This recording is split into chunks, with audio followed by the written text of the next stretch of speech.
মাথায় লাগাবেনই, মুখেও লাগাবেন, জমাও খাবেন, সেই সাথে মানব রচিত আইনের মুখে ঝাঁটা মেরে এ কোরআনের সমাজ কায়েম করার জন্যই পৃথিবীতে আল্লাহ কোরআন নাজিল করেছেন। সুতরাং এই কোরআন নাজিল আল্লাহ কেন করলেন সেই ব্যাপারটা নিয়ে আমরা একটু উদ্ঘাটন করতে চাই। আপনারা বিরক্ত হচ্ছেন না তো? একটু হাত দেখানো যাবে আমাকে? লিল্লাহ তাকবীর। হাত নামান।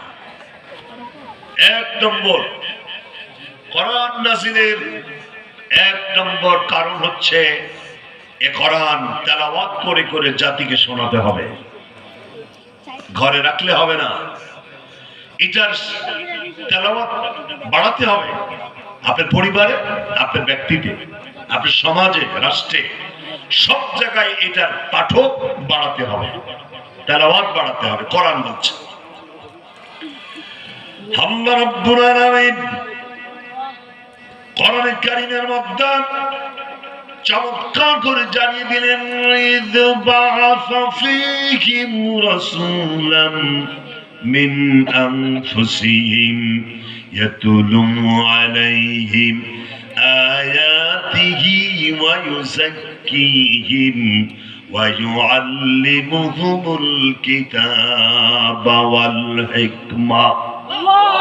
আরো জোরে মনে রাখবেন, আল্লাহু আকবার শব্দটি কোন রাজনৈতিক দলের স্লোগান নয়।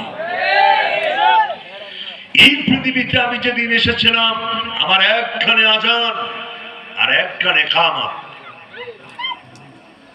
আমি জিজ্ঞেস করতে চাই, আমার আজানের প্রথম শব্দ কি? একদম পেছনের তরুণ যারা আছো কথা বলতে হবে। আমার ইকামতের প্রথম শব্দ কি?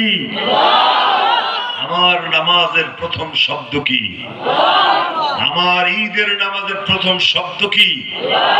আমার জীবনের শেষ নামাজ জানাজার নামাজের প্রথম শব্দ কি? আমাদের জীবনের শুরু, জীবনের শেষ।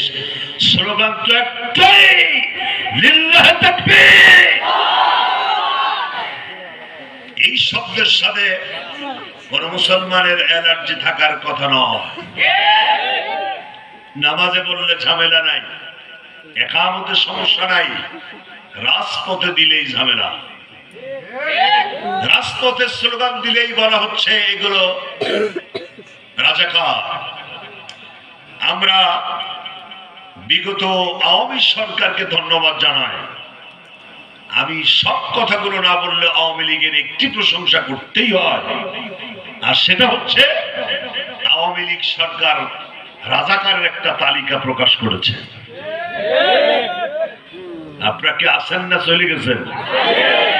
রাজাকারের তালিকায় 10,000-এর একটি তালিকা, তার মধ্যে 8,000-ই আওয়ামী লীগের।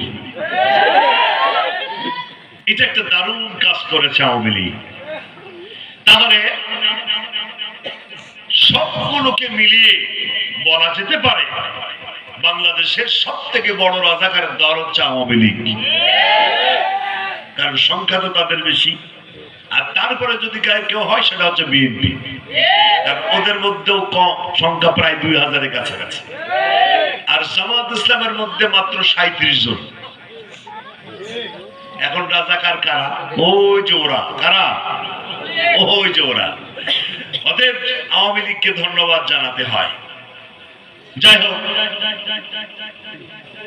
আমরা যখন স্লোগান দিই মাঠে ময়দানে, আমাদেরকে বলা হচ্ছে ধর্মের নামে রাজনীতি করি। ধর্মের নামে রাজনীতি তো তারাই করে যারা নির্বাচনের আগে মাথায় টুপি লাগায়। আমরা ধর্মের নামে রাজনীতি করি না।